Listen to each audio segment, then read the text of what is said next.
కీర్తన 34. కీర్తన 34. 34వ కీర్తన 34వ కీర్తన 17వ వచనాన్ని అందరం కలిసి చదువుకుందాం. Page number 408. కీర్తన గ్రంథం పేజీ నంబర్ 408, 34వ అధ్యాయము 17వ వచనము అందరం కలిసి చదువుకుందాం. 17వ వచనము.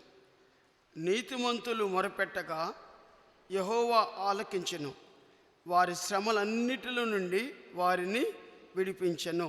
వారి శ్రమలన్నిటిలో నుండి వారిని విడిపించెను. అదేవిధంగా రూతు గ్రంథం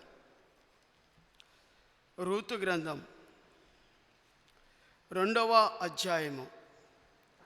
రూతు గ్రంథం 2వ అధ్యాయము 10వ వచనము. 10వ వచనం అందరం కలిసి చదువుకుందాం. Page number 221. పాత నిబంధన గ్రంథంలో పేజీ నంబర్ 221. రూతు గ్రంథం 2వ అధ్యాయము 10వ వచనము అందరం కలిసి చదువుకుందాం. అందుకు ఆమె సాగిలపడి తల వంచుకొని, ఏమి తెలిసి పరదేశినైన నా యందు లక్ష్యముంచునట్లు నీ కటాక్షము కలిగినో అని చెప్పగా, బోయాజు, నీ పెనిమిటి మరణమైన తరువాత నీవు నీ అత్తకు చేసినంతయు నాకు తెలియబడెను. ప్రార్థన చేసుకుందాం. ప్రభు సహాయాన్ని కోరుకుందాం.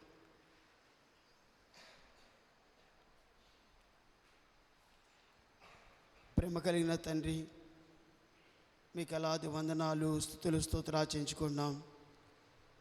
శ్రమలన్నిటిలో నుంచి విడిపించే గొప్ప దేవుడివి. ఆరాధన వర్తమానము మాకు అనుగ్రహించమని కోరుకుంటున్నాం. పరలోకం నుంచి ఆ మన్నాన్ని దిగిమని కోరుకుంటున్నాం. మా మధ్య, మా మనసులతో, మా హృదయంతో, మా యొక్క తండ్రి మీరే మాట్లాడి ఆత్మతో సత్యముతో ఆరాధించేవారిగా మమ్మల్ని అందరినీ సిద్ధపరచమని కోరుకుంటూ యేసయ్య నామములో ప్రార్థించి మీకు తడుకున్నాం తండ్రి. ఆమేన్. దేవుని బిడ్డలారా, కీర్తన గ్రంథంలో మనం చూసాము, వారి శ్రమలన్నిటిలో నుండి వారిని విడిపించెను. ఆ భాగాన్ని చూడండి. శ్రమలన్నిటిలో నుంచి వారిని విడిపించెను. ఎలాంటి శ్రమలో నుంచి దేవుడు మనల్ని విడిపించాడు? ఎలాంటి పరిస్థితుల్లో నుంచి దేవుడు మనల్ని విడిపించాడు? ఎలాంటి సమయంలో, ఎలాంటి పరిస్థితుల్లో మనం ఉన్నప్పుడు దేవుడు మనకి ఎలా విడిపించాడో అర్థాన్ని ఇచ్చేటువంటి ఆరాధన వర్తమానాన్ని ఇప్పుడు చూస్తాం. మనం శ్రమలన్నిటిలో నుంచి ఆయన నన్ను విడిపించెను. అందుకని ఉదాహరణగా రూతు నేను తీసుకున్నాను. ఆమె చరిత్రను ఒకసారి చూద్దాం. రూతు ఒక అన్యురాలు. అనేక శ్రమల్లో ఉంది. దేవుడు ఆమెను ధన్యురాలుగా మార్చాడు. మనల్ని కూడా శ్రమలన్నిటి నుంచి మనల్ని విడిపించిన గొప్ప దేవుడు. ఒకప్పుడు మనం కూడా అన్యులము. దేవుడు మనల్ని ఏం చేశాడంటే ధన్యులుగా చేశాడు. ధన్యురాలుగా చేశాడు. ఏంటి ఈమె గురించి కొన్ని పాయింట్స్ మనం నేర్చుకుందాం. ఆ పాయింట్స్నే ఆధారం చేసుకొని ప్రభువుని ఆరాధిద్దాం. దావీదు అంటున్నాడు, నా శ్రమలన్నిటిలో నుంచి నన్ను విడిపించిన గొప్ప దేవుడు. రూతు అంటుంది, నేను ఒకప్పుడు అన్యురాలిని, నన్ను ధన్యురాలుగా మార్చాడు. ఎలా మార్చాడు? దేవుడు నన్ను కూడా అన్యుడైన మనల్ని, అన్యురాలైన నిన్ను ధన్యుడిగా మార్చాడు. చూడండి, రూతు గ్రంథంలో నుంచి కొన్ని విషయాలు మనం నేర్చుకుందాం. చూడండి, ఈ రూతు మనం చూస్తే మోయాబు దేశంలో కాపురము చేస్తుంది. రూతు మోయాబీరాలు. అంటే మోయాబీరాళ్ళు అంటే వాళ్ళు ఎవరంటే 1వ రాజుల గ్రంథం 11వ అధ్యాయము 7వ వచనము. 1వ రాజుల గ్రంథం 11వ అధ్యాయము 7వ వచనము. వాళ్ళు విగ్రహారాధికులు. వాళ్ళు ఎవరంటే విగ్రహారాధికులు, విగ్రహాలను పూజించేవాళ్ళు. మోయాబీరాళ్ళు ఎవరంటే విగ్రహారాధికులు. ఒకప్పుడు రూతు ఎలాంటి జీవితాన్ని జీవించిందంటే విగ్రహారాధికురాలు. లోతు యొక్క పితరులు ఎవరంటే రూతు యొక్క పితరులు ఎవరంటే ఈ మోయాబీలు ఎక్కడి నుంచి వచ్చారంటే లోతు సంతానం నుంచి వచ్చినవారు. లోతు ఎవరంటే అబ్రహాము యొక్క తమ్ముడు. అబ్రహాము కూడా ఎవరంటే విగ్రహారాధికుడు. ఈ మోయాబీలు ఎక్కడి నుంచి వచ్చారంటే లోతు సంతానం నుంచి వచ్చారు. కాబట్టి వాళ్ళు చేసే పని ఏంటంటే బొమ్మలు అమ్ముకునేవాళ్ళు, విగ్రహారాధికులు. రూతు ఎక్కడి నుంచి వచ్చిందంటే మోయాబు దేశం నుంచి వచ్చింది, విగ్రహారాధికులుగా వచ్చింది. రెండు మనం చూస్తే ఇర్మియా గ్రంథం 48వ అధ్యాయము 29వ వచనము. ఇర్మియా గ్రంథం 48వ అధ్యాయము 29వ వచనము. ఇక్కడ మోయాబీలు ఎవరంటే గర్భిష్ఠులు అని ఉంది. అక్కడ గర్భముతో నిండిన వారు, అహంకారులు. మోయాబీలు చూడండి ఎలా ఉన్నారు. ఒకసారి అప్లికేషన్ కూడా చేసుకోండి. ఒకప్పుడు నేను ఎలా ఉన్నాను. రూతు యొక్క జీవితాన్ని, ఆమె అన్యురాలైన ఆమె ధన్యురాలుగా ఎలా మారబడిందో ఆరాధన వర్తమానంలో చూస్తాం మనం. దావీదు అన్నాడు, నా శ్రమలన్నిటిలో నుండి నన్ను విడిపించాడు నా దేవుడు. రూత్ అంటుంది, అన్యురాలైన నన్ను ధన్యురాలుగా దేవుడు మార్చాడు. అన్యురాలుగా ఎట్లా ఉంది ఈమె? విగ్రహారాధికులు మొట్టమొదటిది. 2 గర్భిష్ఠులు. రూతు చాలా అందగత్తంట. అయితే ఆమెలో ఉన్న స్వభావం ఏంటంటే గర్భిష్ఠురాలు. మీరు రిఫరెన్స్తో సహా చెప్తున్నారు, ఇంటికి వెళ్ళి చదువుకోండి. ఎంత బాగుండిద్దంటే ఆమె గర్భిష్ఠురాలుగా ఉంది. ఆ యొక్క సంతానం అంతా కూడా గర్భిష్ఠురాలు. 3వ చెప్తా చూడండి మోయాబీలు ఎలాంటి వారు చూడండి. ద్వితీయోపదేశకాండం 23వ అధ్యాయము. ద్వితీయోపదేశకాండం 23వ అధ్యాయము 3వ వచనము చదువుతున్నాను.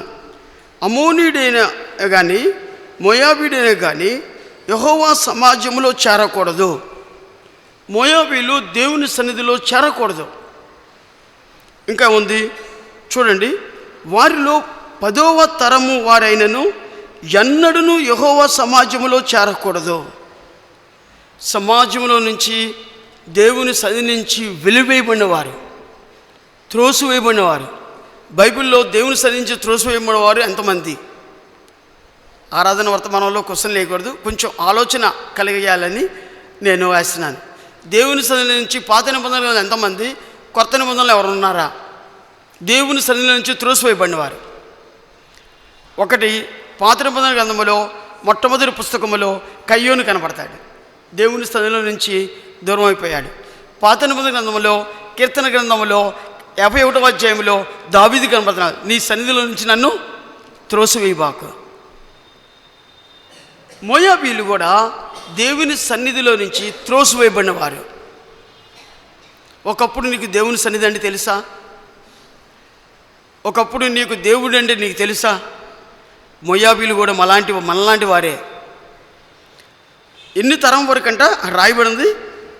10వ తరము వారైనను ఎన్నడను యెహోవా సమాజములో చేరకూడదు. దేవుని సన్నిధిలో చేరేటువంటి అనుభవం వాళ్ళకి లేదు. దేవుడి వల్ల వాళ్ళకి, నువ్వు దేవుని సన్నిధిలో ఉండు లేదు, వాళ్ళకి అర్హత లేదు. ఎవరికంటే రూతు, అన్యురాలైన రూతుకి, వారి వంశానికి దేవుని సన్నిధిలో ఉండటానికి వీల్లేదు. ఆలోచించండి. మొట్టమొదటి విషయం చెప్పాను మీకు నేను. ఒకటి, రూతు మోయాబీరాలు. 2, విగ్రహారాధికురాలు. 3, గర్విష్ఠులు. 4, సమాజ మందిరములో వాళ్ళు ఉండకూడదు, వెలివేయబడిన వారు. రూతు గ్రంథం 1వ అధ్యాయము 5వ వచనములో ఇలా రాయింది, వారు ఇంచుమించు 10 సంవత్సరములు అక్కడ నివసించిన తరువాత మొహోకీను కియోను 2 కుమారులు చనిపోయిరి. కాగా ఆ స్త్రీ తాను కనిన 2 కుమారులు తన పెనిమిటియు లేదాయెను. అంటే మోయాబీరాలైన రూతు నిస్సహాయ స్థితిలోకి వెళ్ళిపోయిన స్త్రీ. వాళ్ళ జీవితాన్ని చూస్తుంటే ఎలాంటి శ్రమల్లో ఉందో చూడండి రూతు. దావీదు అంటున్నాడు, నా శ్రమలన్నిటి నుంచి విడిపించిన గొప్ప దేవుడు. రూతు అంటుంది, నేను దేవుని బిడ్డను కాదు, ఒకప్పుడు నేను మోయాబీరాలని, నేను విగ్రహారాధికురాలని, నేను ఎలాంటి వారిని అంటే తెలుసా, గర్విష్ఠురాలని, నేను అలాంటి వారిని తెలుసా, దేవుని సన్నిధిలో నుంచి త్రోసివేయబడిన వారము. నా స్థితి ఏంటో తెలుసా, నిస్సహాయ స్థితి.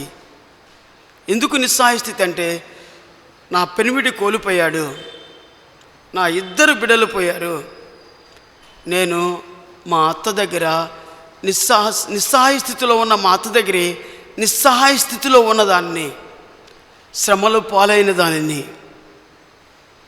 శ్రమలు పాలైన రూతు దేవుణ్ణి ఆరాధిస్తుంది. ఎలా ఆరాధిస్తుంది తెలుసా? చూడండి 2వ అధ్యాయము 12వ వచనం, 2వ అధ్యాయము 10వ వచనము. అందుకు ఆమె సాగిలపడి తల వంచుకొని, ఏమి తెలిసి పరదేశి నేను నాయందు లక్ష్యముంచినట్లు నీకు కటాక్షము కలిగినో అని చెప్పగా సాగిలిపడిందంట బోయాజుకి. బోయాజు ఎవరికి ఉదాహరణగా ఉన్నాడంటే, ప్రభు అయిన యేసుక్రీస్తు వారికి ఉదాహరణగా ఉన్నాడు, సాదృశ్యంగా ఉన్నాడు. దేశంగాని దేశంలో నుంచి వచ్చింది, అన్నలను విడిచిపెట్టింది, బంధువులను విడిచిపెట్టింది, సమస్తాన్ని విడిచిపెట్టింది, తన అత్త ఉన్న ప్రదేశానికి వెళ్ళింది. నీ జనమే నా జనము, నువ్వు పాతి పెట్టిన చోటనే నేను పాతి పెట్టేదను, నీ ప్రజలే నా ప్రజలు అని ఎంతో దీన స్థితిలో, శ్రమల్లో తన అత్తను విడిచిపెట్టలా. బెత్లెహేం మోయాబీరాలు మోయాబు దేశం నుంచి బెత్లెహేమునికి వచ్చింది. నీ జీవితంలో కూడా విగ్రహారాధికుల్లో ఉన్నావా? ఇంకా విగ్రహారాలు ఉన్నాయా నీ జీవితాల్లో? గర్విష్ఠంగా ఉన్నావా? ఇంకా నీ జీవితంలో దేవుని సన్నిధి నుంచి త్రోసివేయబడ్డావా? అంత మాత్రంగా నిస్సహాయ స్థితిలో ఉన్నది రూతు. నిస్సహాయ స్థితిలో ఉన్నావా? శ్రమలు పాలయ్యాను అనుకుని బాధతో ఉన్నావా? అయితే ఒక శుభవార్త ఏంటో తెలుసా? రూతుని, అన్యురాలైన రూతుని దేవుడు ధన్యురాలుగా మార్చాడు. అందుని బట్టి నేను ఆరాధిస్తాను. నా శ్రమలన్నింటిలో నుంచి నా దేవుడు నన్ను విడిపించాడు. అందుని బట్టి ప్రభువుని నేను ఆరాధిస్తాను. ఎలాంటి స్థితుల నుంచి విడిపించాడు తెలుసా? నేను విగ్రహారాధికుని, నేను గర్విష్ఠురాలని, నేను ఎలాంటి వాడినో తెలుసా? నేను దేవుని సన్నిధి నుంచి త్రోసివేయబడిన వాడిని. నేను ఎలాంటి వాడినో తెలుసా? నిస్సహాయ స్థితిలో ఉన్నవాడిని. అయినా దేవుడు ఏం చేశాడు తెలుసా? రండి, రూతుని ఏం చేశాడో మొట్టమొదటి విషయాన్ని చూద్దాం. రండి, రూతు గ్రంథం 2వ అధ్యాయము 12వ వచనము. యెహోవా నువ్వు చేసిన దాన్ని ప్రతిఫలం ఇచ్చును, ఇశ్రాయేలు దేవుడైన యెహోవా రెక్కల కింద సురక్షితముగా ఉండునట్లు నీవు వచ్చితివి, ఆయన నీకు సంపూర్ణమైన బహుమానము ఇచ్చునని ఆమెతో ఉత్తరం ఇచ్చును. అందుకు ఆమె, నా ఏలినవాడా, నేను నీ పనికెత్తుల్లో ఒకదానను కాకపోయినను నీవు నన్ను ఆదరించి. చూడండి ఆ మాట చూడండి, అండర్లైన్ దట్ వర్డ్. అన్యురాలైన నన్ను నీ పనికెత్తుల్లో ఒకదాన్ని కాకపోయినా నన్ను జ్ఞాపకం చేసుకున్నావు, నన్ను ఆదరించావు, నా శ్రమలన్నిటిలో నుంచి నన్ను విడిపించావు. నన్ను ఆదరించిన దేవుడు. రెండో విషయం చెప్పిన దాంట్లో చూడండి, నన్ను ఆదరించి నీ దాసురాలకు నా యందు ప్రేమ కలిగి నన్ను ప్రేమించావు. బోయాజు రూతుని ప్రేమించాడు. మన దేవుడు కూడా బోయాజుకు సాదృశ్యమైన యేసుప్రభువు వారు కూడా మొదట ఆయన మనల్ని ప్రేమించాడు, మొదట ఆయన మనల్ని ఆదరించాడు. ఎప్పుడో తెలుసా? శ్రమల్లో, ఇబ్బందుల్లో, నిస్సహాయ స్థితిలో, కష్టములో ఉన్నప్పుడు రూతుని బోయాజు ఆదరించాడు. దేవుడు నిన్ను ఆదరించలేదా? నీ జీవితంలో, నీ కష్టాల్లో, నీ ఇబ్బందుల్లో, నిస్సహాయ స్థితిలో ఉన్నప్పుడు దేవుడు నిన్ను ఆదరించలేదా? దేవుడు నిన్ను ప్రేమించలేదా? ఎంతగా ప్రేమించాడు తెలుసా? ఆయన ప్రాణాన్ని ఇచ్చేశాడు. ఆయన శ్రమ పొంది శ్రమలో ఉన్న వారిని విడిపించాడు. ఆయన శ్రమ పొంది శ్రమలో ఉన్న వారిని విడిపించాడు. నువ్వు నేను శ్రమ పడుతుంటే మన శ్రమలను ఆయన శరీరం మీద వేసుకున్నాడు. ఆయన శరీరాన్ని గాయం పొందేట్టుగా చేసుకున్నాడు. ఆయన రెక్కల కింద మనల్ని ఉంచుకున్నాడు. తల్లి కోడి తన రెక్కల కింద ఎలా దాచిందో అలా దాచాడు మనల్ని.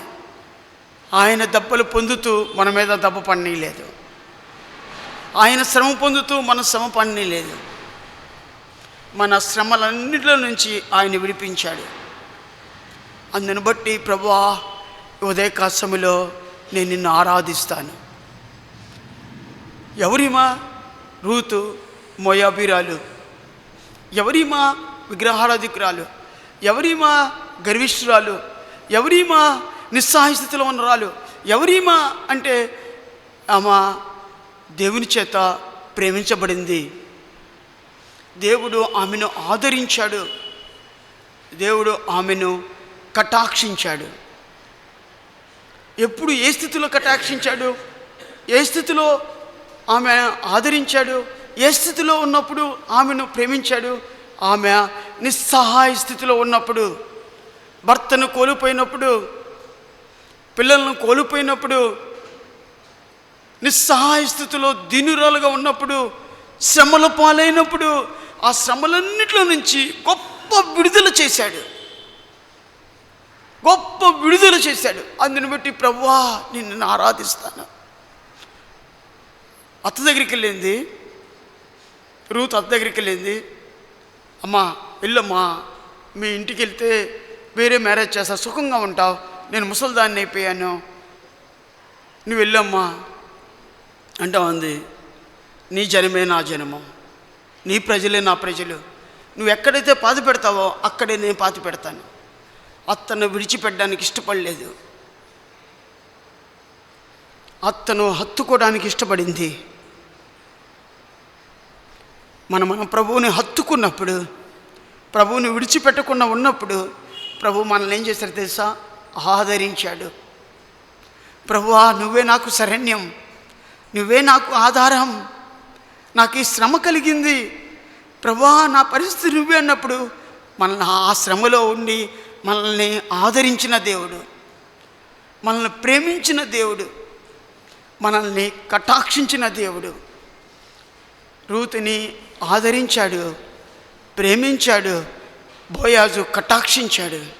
అందును బట్టి ప్రభువుని ఆరాధించాలి. దావీదు అన్నాడు, నా శ్రమలన్నింటిలో నుంచి విడిపించిన గొప్ప దేవుడు.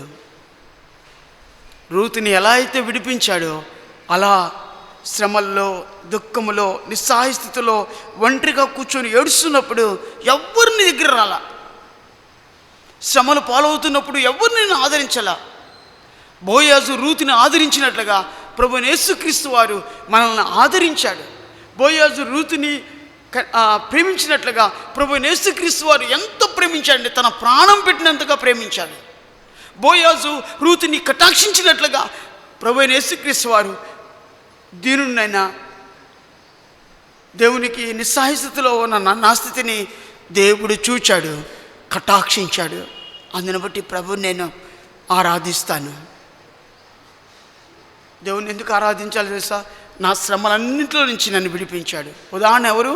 రూతు నిస్సహాయ స్థితిలో ఉంది, ఏమీ లేని స్థితిలో ఉంది, ఒంటరి స్థితిలో ఉంది, ఎవ్వరూ సహాయం చేయలేని స్థితిలో ఉంది. ఎవరు సహాయం చేసినా చేయకపోయినా, ఎవరు ఆదరించినా ఆదరించకపోయినా, ఎవరు ప్రేమించినా ప్రేమించకపోయినా, ఎవరు కటాక్షించకపోయినా ఆమె ఏం చేసింది తెలుసా? ఆ ప్రభువుని హత్తుకుంది. ప్రభు ఏం చేశారు తెలుసా? ఆమె శ్రమలన్నింటిలో నుంచి విడిపించాడు. విడిచిపెట్టలేదు ప్రభువుని. ప్రభు ఏం చేశారు తెలుసా? ఆమె శ్రమలన్నింటిలో నుంచి విడిపించాడు, ఆదరించాడు, ప్రేమించాడు, కటాక్షించాడు. రెండో విషయం చెప్తాను రండి. మొదటి విషయం అది. రూతు జీవితంలో మొట్టమొదటి ఆరాధన వర్తమానం ఏంటంటే, నా శ్రమలన్నింటిలో నుంచి విడిపించాడు, నన్ను ఆదరించాడు, నన్ను ప్రేమించాడు, నన్ను కటాక్షించాడు. రెండో విషయం చెప్తాను. రెండవ అద్భుతమైన విషయము రండి, 2వ అధ్యాయము 23వ వచనము. 2వ రూతు గ్రంథం 2వ అధ్యాయము 23వ వచనము. కాబట్టి యావల కోతయు గోధుమల కోతయు ముగియే వరకు ఆమె ఏరుకొనుచు బోయాజు పనికత్తెల యొద్ద నిలకడగా ఉండి తన అత్త ఇంట నివసించెను. ఇంకో వచనం కూడా చదువుదాం. 2వ అధ్యాయము 3వ వచనంలో కూడా ఉంది. ఈ బోయాజు కాబట్టి ఆమె వెళ్ళి పొలములోనికి వచ్చి నేను కోయవారి వెనుక పొలములో ఏరుకొనెను. ఆ పొలములో ఆమె పోయిన భాగము ఎమిలేకు వంశం వాడైన బోయాజ్ది. పొలము, కోత, ఈ రెండు మాటలు మనకు కనబడే దీంట్లో. యావల పొలము, గోధుమల పంట. పొలములోనికి వెళ్ళింది. ఎవరు పొలం అది? బోయాజు యొక్క పొలం అది. బోయాజు ఎవరికి సాదృశ్యంగా ఉన్నారు? ప్రభువైన యేసుక్రీస్తు వారికి సాదృశ్యంగా ఉన్నారు. ఆమె ఎక్కడికి వెళ్ళింది తెలుసా? ఎందుకు? పరిగె ఏరుకోవడానికి, కోసేటప్పుడు జారిపోయిన పనులను ఏరుకోవడానికి ఎక్కడికి వెళ్ళింది తెలుసా? ఆమె ఎన్నురాలే, అన్యుల దగ్గరికి వెళ్ళలేదు. ఆమె విగ్రహారాధికురాలే, విగ్రహారాధికుల దగ్గరికి వెళ్ళలేదు. ఆమె గర్భిష్ఠురాలే, గర్భిష్ఠుల దగ్గరికి వెళ్ళలేదు. ఆమె నిస్సహాయ స్థితిలో ఉన్నదే, నిస్సహాయ స్థితిలో ఉన్న వాళ్ళ దగ్గరికి వెళ్ళలేదు. ఆమె ఎవరి దగ్గరికి వెళ్ళింది తెలుసా? ఏ పొలంలోకి వెళ్ళింది తెలుసా? బోయాజు పొలంలోకి అడుగుపెట్టింది. పొలము దేని సాదృశ్యమే తెలుసా? దేవుని సంఘము, దేవుని సంఘమునకు సాదృశ్యము. రూతు ఎక్కడ చేర్చబడిందో తెలుసా? ఆయన స్వరక్తం ఇచ్చి సంపాదించిన సంఘములోనికి చేర్చబడింది. ఆయన స్వరక్తం ఇచ్చి సంపాదించిన సంఘములోనికి చేర్చబడింది రూతు. ఆయన నా శ్రమలన్నింటిలో నుంచి విడిపించాడు. విడిపించి నన్ను ఏం చేశారో తెలుసా? నన్ను ఆదరించాడు, నన్ను ప్రేమించాడు, నన్ను కటాక్షించాడు. ఆయన పొలములోనికి చేర్చుకున్నాడు. ఆయన పొలము దేనికి సాదృశ్యము? సంఘమునకు సాదృశ్యము. సంఘములో చేర్చుకున్నాడు. ఆ సంఘం ఎలాంటిది? ఆ పొలం ఎలాంటిది? తన స్వరక్తం ఇచ్చి సంపాదించిన సంఘములో ఆయన బిడ్డలతో కూర్చుండి పెట్టాడు. నేను ఎవరిని? శ్రమల పాలైన దాన్ని. నేను ఎవరిని? నిస్సహాయ స్థితిలో ఉన్నవారిని. ఎక్కడ తీసుకొచ్చాడు? ఆయన పొలంలోనికి తీసుకొచ్చాడు.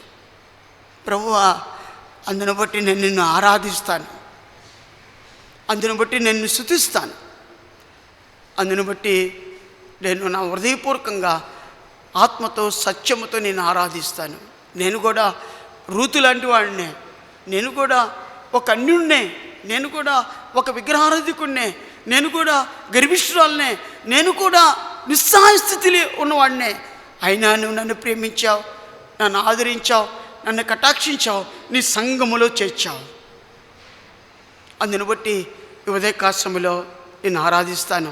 ఎందుకంటే నా శ్రమలన్నిటిలో నుండి నువ్వు నన్ను విడిపించిన గొప్ప దేవుడివి. అందుని బట్టి నేను ఆరాధిస్తాను. మూడవది చూద్దామా? రండి, మూడవది చూద్దాం. మూడవది రూతు గ్రంథం 2వ అధ్యాయము. రూతు గ్రంథం 2వ అధ్యాయము 9వ వచనము. వారి కోయు చేను కనిపెట్టి వారిని వెంబడించెను. నిన్ను ముట్టకూడదని యవనస్తులకు ఆజ్ఞాపించి ఉన్నాను. నీకు దాహము ఉన్నప్పుడు కొండల యొద్దకు పోయి పనివారు చెదిన నీళ్లను తాగమని చెప్పాను. ఆమె చాలా అందగత్తెరాలు. బోయా చూశాడు. ఎందుకమ్మా అటు ఇటు వెళ్ళి అక్కడికి వెళ్ళి మంచిది తాగుతావు? వద్దు, నా పనివారు నీళ్లు చదువుకొని కుండల్లో నీళ్లు పెట్టారు, అక్కడికి వెళ్ళి తాగు. మా పొలంలో పనిచేసే యవనస్తులు ఉన్నారు. ఆ యవనస్తులు ఒకవేళ నిన్ను చూస్తారేమో, నిన్ను ఇబ్బంది పెడతారేమో, నిన్ను చూడరాని చూపులు చూస్తారేమో, చెడ్డ చూపు చూస్తారేమో. బోయాజు ఏం చేశాడు తెలుసా? ఆమెకు భద్రతనిచ్చాడు. బోయాజు చేతిలో నుంచి రూతు వెళ్ళిపోకుండా ఆ 2 చేతులతో కాపాడాడు. గత సంవత్సరం అంతా నిన్ను కాపాడలేదా ప్రభు? ఆయన రెక్కల నీడలోనే ఉండలేదా? ఏ సాతాను కన్ను నీ మీద పడకుండా చేయలేదా? ఏ సాతానుడి యొక్క తంత్రాలు నిన్ను ముట్టుకోకుండా చేయలేదా? రూతుని ముట్టుకోవద్దని బోయాజు ఆజ్ఞాపించినట్లుగా సాతానుకు ఆజ్ఞాపించలేదా? మన దేవుడైన ప్రభువైన యేసుక్రీస్తు వారు ఎంత భద్రత మనకిచ్చాడు. రూతుకి భద్రతనిచ్చినట్టుగా దేవుడు నీకు నాకు భద్రతనిచ్చాడు. ఎంత భద్రత ఇచ్చాడు. నా బిడ్డను ముట్టుకుంటే నా కనుగుడ్లు ముట్టుకున్నట్టే అనే రోషము కలిగిన దేవుడు మన ఎడల రోషం కలిగి జీవించాడు.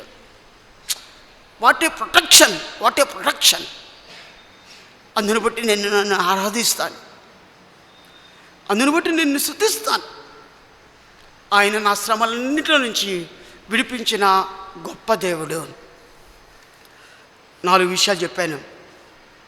1, మోయాబీరాలే, అన్యురాలే, విగ్రహారాధికురాలే, గర్విష్ఠురాలే, నిస్సహాయుతురాలే నా దేవుడు ఆదరించాడు, ప్రేమించాడు, కటాక్షించాడు. మొదటి విషయం. 2వ విషయము, ఆయన సంఘములో చేర్చుకున్నాడు. ఆయన స్వరక్తం ఇచ్చి సంపాదించిన పొలములోనికి బోయాజు పిలిచినట్టుగా రూతుని, నిన్ను నన్ను ఆయన సంఘములో పిలుచుకున్నాడు. 3వ విషయము, నాకు భద్రతనిచ్చాడు. ఆయన సంఘములో భద్రతనిచ్చాడు. అందును బట్టి నా ప్రభువుని నేను ఆరాధిస్తాను. 4వ విషయం చూసుకుందాం. 4వ విషయం చూస్తాం. రండి, రూతు గ్రంథం 2వ అధ్యాయము 14వ వచనము.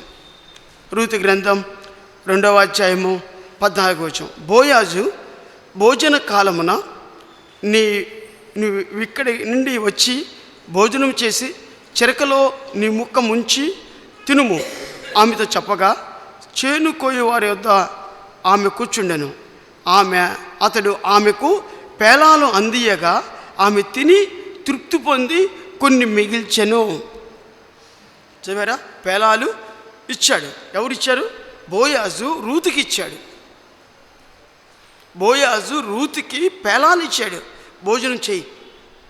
ఆమె ఏం చేసింది? తిని తృప్తి పొంది, ఆడ ఉంది, తిని తృప్తి పొంది ఏం చేసింది? కొన్ని మిగిల్చింది. ఎవరి కోసం? తన అత్త కోసం మిగిల్చింది. అంటే దీని అర్థం ఏంటి? మొట్టమొదటిగా ప్రేమించాడు, ఆదరించాడు, కటాక్షించాడు, ఆయన సంఘంలో చేర్చుకున్నాడు. 3వదిగా ఏం చెప్పనా నేను? ఆయన భోజన పలలో పాలు పొందే భాగ్యం ఇచ్చాడు. ఆయన పొందిన శ్రమలు, ఆయన రొట్టిగా మారిన శరీరాన్ని, ఆయన రక్తముగా మారిన ఆ ద్రాక్షారసంలో నువ్వు నేను చెయ్యి వేసేవాళ్ళుగా, ఇది నా శరీరము, ఇది నా రక్తము, నన్ను జ్ఞాపకం చేసుకునేది అని అన్నారా? లేదు దేవుని వాక్యం. ఆయన శరీరాన్ని, ఆయన రక్తాన్ని భుజించేవాడిగా మనం చేశాడు. ఆ రక్తం ఎక్కడిది? ఆ శరీరం ఎక్కడిది? ఆయన శిలువలో కార్చిన రక్తము. ఆయన శిలువలో నీ కోసం నా కోసం ప్రాణం పెట్టిన ఆ శరీరాన్ని నీకు నాకు భోజనంగా ఇచ్చాడు. అందుకనే ఆ రొట్టెలో పాలు పొందే బాధ్యత దేవుడు నాకు అనుగ్రహించాడు. అందుని బట్టి నేను ఎవరినంటే ఒక అన్యురాలిని, నేను ఎవరినంటే విగ్రహాధికుడిని, నేను ఎవరినంటే గర్విష్ఠురాలిని, నేను ఎవరినంటే నిస్సహాయస్థితిలో పడినవాడిని. దేవుడు నన్ను ప్రేమించాడు, కటాక్షించాడు, ఆదరించాడు, భద్రతనిచ్చాడు, ఆయన సంఘంలో చేర్చాడు. ఆ పరిశుద్ధుల సహవాసంలో చేర్చిన తర్వాత పరిశుద్ధులు చెయ్యి వేసే భోజనములో చెయ్యి వేసే భాగ్యమును దేవుడు నాకు అనుగ్రహించాడు. అందును బట్టి ప్రభువు నేను ఆరాధిస్తాను. చివరికి ఒక పాయింట్ చెప్పుకొని నేను ముగిస్తాను నా ఆరాధన వర్తమానాన్ని ముగిస్తాను. రండి రూతు గ్రంథం 4వ అధ్యాయము, రూతు గ్రంథం 4వ అధ్యాయము 10వ వచనం. మరియు చనిపోయిన వారిని పేరట అతని స్వాస్థ్యముగా స్థిరపరచినట్లు చనిపోయిన వారి పేరు అతని సహోదరుల నుండి అతని స్థలముల యొక్క ద్వారము నుండి కొట్టువేయబడక ఉండునట్లు నేను మహోలుషు భార్య అయిన రూతును మొయాబీరాలను సంపాదించుకొని పెళ్లి చేసుకొనుచున్నాను. బోయాజు రూతుని మ్యారేజ్ చేసుకున్నాడు. మారుమనసు పొందిన వ్యక్తి, విశ్వాస పొందిన వ్యక్తి, సంఘములో చేర్చబడిన వ్యక్తి, నీ యొక్క నిరీక్షణ ఏంటి? నీ నిరీక్షణ ఏంటి? ఒకరోజు నా ప్రభు నా కోసం వస్తాడు, నన్ను పెళ్లి చేసుకుంటాడు. ఆయన వరుడుగా వస్తాడు, వధువుని తీసుకుని వెళ్తాడు. ఆ 7 ఏళ్ల పాలనలో నన్ను ఉంచుతాడు, భార్యగా నన్ను చేసుకోబోతున్నాడు. నా ప్రభు నన్ను హత్తుకునే సమయం వస్తుంది, నా ప్రభు నన్ను ఆదరించే సమయం వస్తుంది, నా ప్రభు నా కోసం తిరిగి రానై ఉన్నాడు, ఆయన నుండి స్థలంలోనికి నన్ను తీసుకెళ్తాడు. అంత గొప్ప నిరీక్షణ ప్రభు మనకు అనుగ్రహించాడు. బోయాజుకు ఎలా అయితే రూతుని పెళ్లి చేసుకున్నాడో, ఒక దినాన్న దేవుడు మనల్ని, సంఘాన్ని మ్యారేజ్ చేసుకోబోతున్నాడు. ఆయనతో ఉండులాగా, మనందరూ ఆయనతో వాసం చేసేలాగా, ఆయనతో సదాకాలం ఉండేవాళ్ళుగా దేవుడు మనం మార్చేస్తున్నాడు. మిమ్మల్ని మీ అందరికీ ఒక రిమైండ్ చేస్తాను. ఆయన మన శ్రమలన్నింటిలో నుండి విడిపించెను. అది మన టాపిక్, ఆరాధన వర్తమానం. దాన్ని మనం రూతుని ఉదాహరణగా తీసుకున్నాం. శ్రమలన్నింటిలో నుంచి విడిపించాడా రూతుని అని చూస్తే, రూతు మోయాబీరాలు, ఒక అన్యురాలు, ఆమె ఒక విగ్రహారాధికురాలు, ఆమె గర్విష్ఠురాలు, ఆమె నిస్సహాయ స్థితిలో ఉన్నవాళ్ళు. ఇంకో విషయం కూడా ఉంది. రూతు మోయాబీలు దేవుని సన్నిధిలో నుంచి వెలివేయబడినవారు, సమస్తాన్ని కోల్పోయిన వ్యక్తులు. భర్తను కోల్పోయిన వ్యక్తి, పిల్లలను కోల్పోయిన వ్యక్తి, నిస్సహాయ స్థితిలో ఉన్న వ్యక్తి. అలాంటి స్థితిలో ఉన్నవా నువ్వు కూడా? నీ శ్రమల పాలుపోతున్నావా? అలాంటి శ్రమల పాలవుతున్న నీ మీద, నా మీద దేవుడు ఏం చేశాడు? ప్రేమించాడు, ఆదరించాడు, కటాక్షించాడు. అందుని బట్టి ప్రభుని ఆరాధిస్తాను. రెండవది, ఆయన సంఘములో చేర్చాడు. మూడవది మనం చూసాము అద్భుతంగా.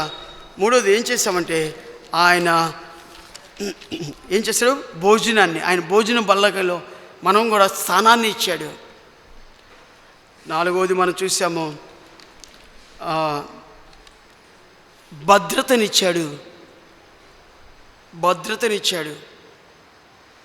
ఆమెను ఎవరు ముట్టుకోకూడదని ఆజ్ఞ ఇచ్చాడు. నా బిడ్డను ముట్టుకుంటే నా కనుగుడ్లు ముట్టుకున్నట్టే అని భద్రతనిచ్చాడు.